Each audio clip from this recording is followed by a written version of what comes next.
Hello, and welcome to AWFJ Presents. I'm Jennifer Merin, president of the Alliance of Women Film Journalists. Together with Kino Lorber, we are presenting a curated series of outstanding films by some of the world's finest female filmmakers. Included in our list is Carolyn Link's Nowhere in Africa, a stunning epic film that won the Foreign Language Oscar in 2003.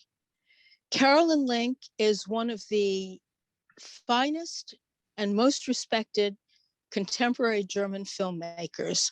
Nowhere in Africa is her, I think it's, what did we say? I have to introduce Betsy Bozdech, who's here with me. She's co-curator of the series, and she will be discussing with me today between the Nowhere in Africa. Betsy, what year was this an Oscar? Well, it won the Oscar in 2003. And so I think we determined that it came out in Germany initially in 2001 and then made its way to the United States a little bit after that. And I think it was her third feature. Her third feature, and her first feature, you should know this also because it indicates her absolute skill and inspiration. Her first feature was also nominated for the Foreign Film Oscar. Right. Did not win, but this is her second round at the Oscars. Pretty good track for record. her. Pretty good track record. Pretty good track record for a young woman film director. Absolutely. Carolyn Link is, she is a grand filmmaker. Her style is huge and epic.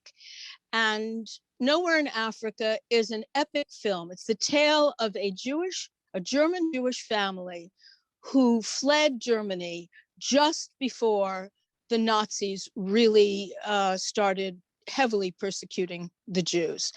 And they fled the husband fled, and he went to Kenya. In Germany, he was a very highly respected lawyer, and they were a very privileged family that led a very genteel and elegant and cultured lifestyle. He left, he went to Kenya because he anticipated that there would be a serious persecution of Jews in Germany. And he sent for his wife, who was very reluctant to leave. She didn't want to leave her family. She didn't want to leave her luxury. She didn't want to go into an unknown, foreign, very different culture. But she was persuaded to do so. She went to Africa with her daughter, at that time, a very young girl. And you should know that this story is truth-based. It is based on the memoir by Stephanie Zweig. Stephanie Zweig, yeah. And well, I think that, Betsy, you wanted to speak a little bit about her different perspective on Holocaust films, because this is a Holocaust film, but it's a film that does not show the camps. It doesn't show the horrors per se.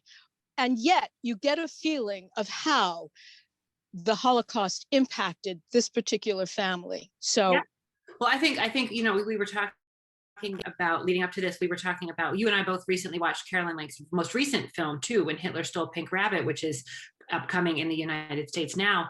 And the parallels between the two stories are very striking. They both follow German Jewish families that are displaced by Nazis. So it's not a view on the experience of the German Jewish population during World War II that we typically see, but I think it's a fascinating one because you always wonder, so people who did get out, what happened to them? And then how did that make them feel about the people who couldn't get out? And I think we see some of that here for sure, because I know that the mother and wife in this film is very much concerned. I mean, both the adults are, about what's happening to their family members back home in Berlin.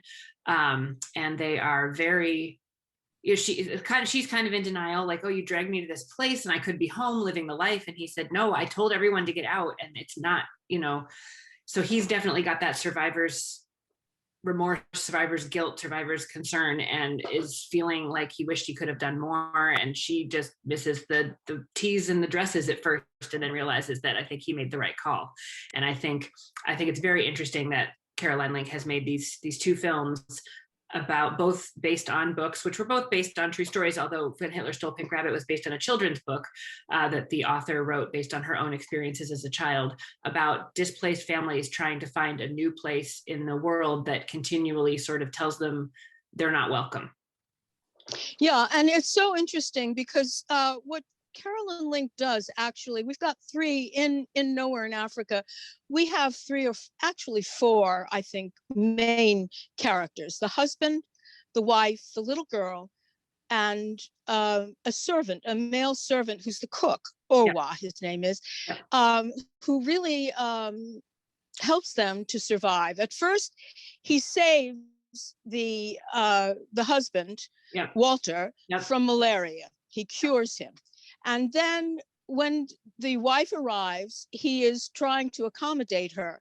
Now, when you say that she's in complete denial, Walter told his wife, whose name is Yettel, to bring a freezer, a refrigerator, because that's what they need, and to forget about the Rosendale, or fancy china, whatever it's called. Yes, that china, the good china, because there's no need for it there. And yet she turns up with the china and is very particular about how Orwa is handling it. Is quite rude to him, actually, and dismissive of his efforts to help.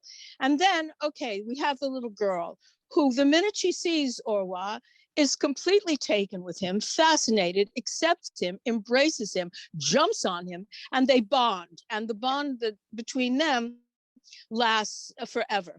So we're actually seeing three different points of view about how this this going into a new environment affects the different family members, and then how it affects their relationships, because the husband and the wife have a terrible time with each other for most of the film, and neither one of them is at blame. You really understand what their needs are and what they're trying to achieve and how they're trying to struggle through this. I do think it's interesting. I think I was thinking about this, and I think Yettel is the one who changes the most over the time. I mean, as you said, the little girl, Regina, she is very open to and enthusiastic about all her new home right away. Like, she befriends everybody and is and really appreciates and values the traditions and the experiences that she sees in the Kenyans around her. And Walter, he means well, but he's sort of still living, his head is thinking, what's next? How do I get back to Germany? And Yettel, of course, is like, I don't want to be here. But then by the end, she doesn't want to go anywhere. She wants to stay. Sorry, spoiler alert. And she says at the beginning, she was telling her daughter, like, oh, you can't play with the black children, they're dirty, and I don't want you to be around them. And then at the end, she's telling her, oh, I've learned the value of differences, and tolerance is about embracing differences. So I think she changes the most and comes the furthest in her personal development. And I think that is interesting to watch over the course of the movie. Yeah, it's also, to me, very interesting that they the environmental change that they experience from going from snowy Germany and the cold into this blatantly hot, arid environment, and the way that they adjust to it, and how that impacts their relationship as well. And I love that the way that that Regina is completely embraced by the native people, and how she completely embraces them. There is no filter. There's no conditional judgment. There's no anything. She's just open, and she's learning, and she values. And her best friend is a little boy that is teasing her and challenging her all the time. And she learns the skills, and she learns how to cook, and she learns everything about being in Africa. And she just doesn't want to go back to Germany at all. No, I mean, she really doesn't. She's not, she's at this point far more Kenyan than she is German. And because she really understands too the way they approach, the people around her approach life. Like when she brings her mom along to that big ceremony they have and says, you have to see this. And she's just there, she's appreciated, she's observing it. She's not like anthropologically like dissecting it. She's just living in it. And I think, and she understands when oh gosh, I cannot pronounce it, Oro, Anyway, Orwa. Thank you. Sorry. Orwa, when he has to make a hard choice at the end of the movie, she understands that too, even though that's not an experience. That's certainly not a perspective that a European would bring to the way to separate and say goodbye. Yeah, exactly.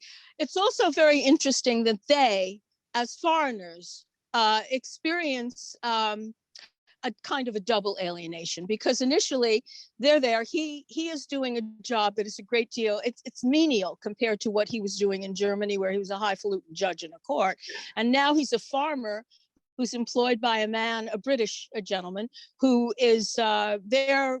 To make a lot of money, basically, and is exploiting the Africans, is exploiting Walter as well, and very demanding. And Walter and the family are then, when the British declare war on Germany, they are no longer considered to be Jewish. They're considered to be German, right? And they are incarcerated. They are. Walter is taken away to Nairobi, and Yettel and Regina are brought to what is essentially a country club. It's a lap of privilege. It's a much better living circumstances than they had on the farm, and they relish in it. But it's such an ironic twist that they now are German, right? Not Jewish. And if they were Jewish in Germany, they'd be dead. Right. Yeah. And it's very interesting, and that they don't.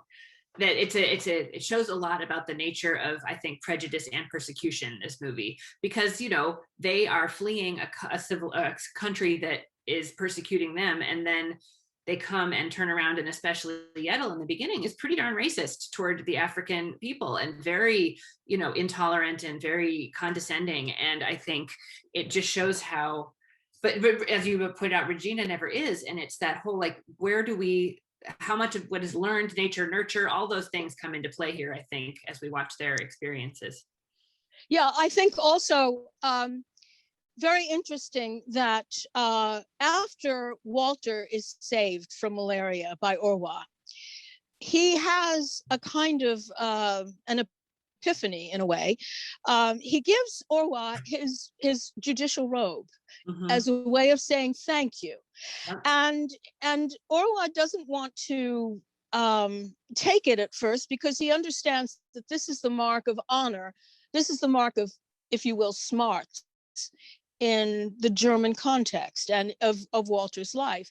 And Walter says to him, no, he says, I was smart in Germany. You are smart here.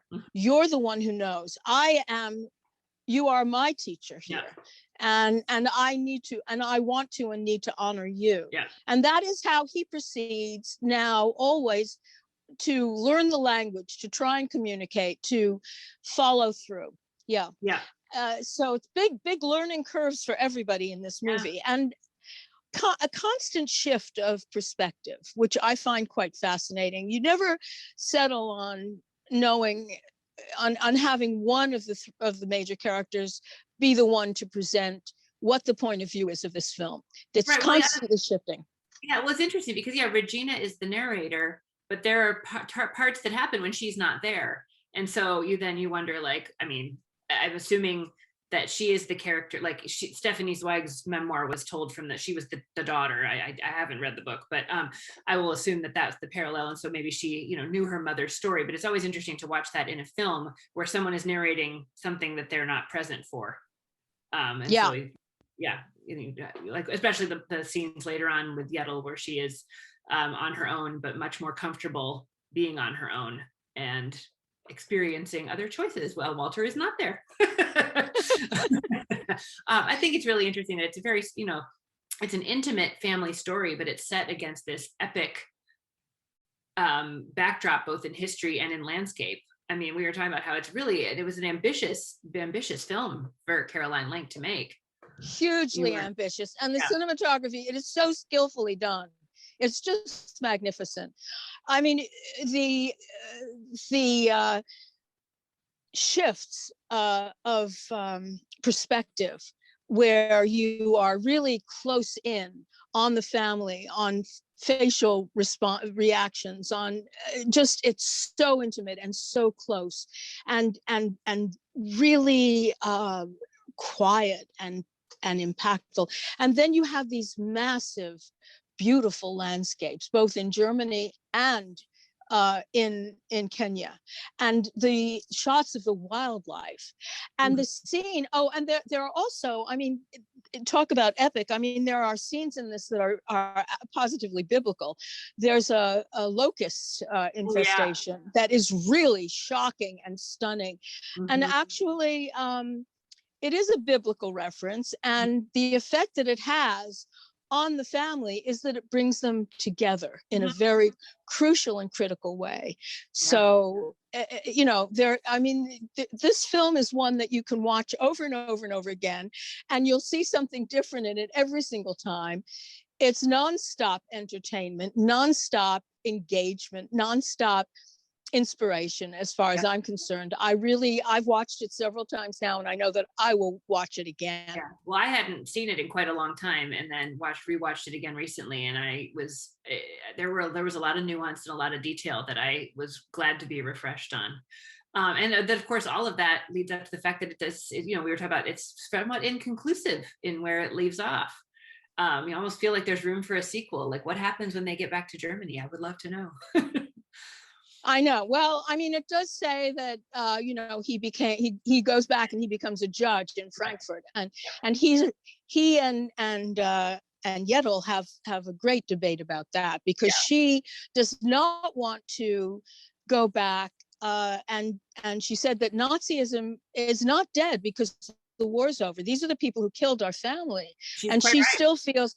Yeah, she's right. And she's still very threatened by them. And he says, no, we have to go back. I want to rebuild the country. I want to show that we are strong. And they do wind up going back. I mean, but it's not a spoiler, because there's so much that goes on in between that leads to that point. Well, and I think I can understand why Yettel and Regina didn't want to go back, but I also very much understand Walter's desire to help rebuild, because they loved the country at one point, and before, and if he can help make it a better place, I get why he would feel that was a calling that he needed to respond to. I think so too, and I think that that's very much part of what Carolyn Link is about. She really is a person a film director who sees inside her characters and understands what their motivations are. And I just want to mention also that the girls who play Regina in German, at different ages are absolutely amazing. There's a scene where she is sent off to school, and it's a school that her family can't afford to pay for. And she's questioned by the headmaster of the school, who's British, and who has set aside in their general meetings, the Jewish children have to step aside so that the British national children and Christian children can say the Lord's Prayer. Right. I mean, so that there's a built-in element of discrimination there as well. But by the time Regina is finished speaking with this headmaster, who basically starts out being very rude and very anti-Semitic and verbally towards her, she has him completely enchanted. I mean, because she is so honest and forthright, and she's such a lovely girl who really is just trying very hard to do her best. And the young actress is just magnificent. Yeah, she is. Oh, well, let's see. I think that was most of the points we wanted to cover. Was there anything else you wanted to talk about with this movie that we haven't touched on yet? Well, I think we've pretty much covered it. I hope that we're encouraging people to watch it and then watch it again. Again, this is Nowhere in Africa. It's Carolyn Link's film. It's part of our AWFJ Presents series. And we hope that you will enjoy all of these films. We're very grateful to Kino Lorber for inviting us to curate this series. And it's a series, again, of films by women that need to be really recognized as part of the cinema canon. These are magnificent films, and we have discussions for all of them. Please join us for all of the films of AWFJ Presents. Thank you for joining us right now. Thank you, Betsy. Oh, my pleasure. Thanks, Jennifer.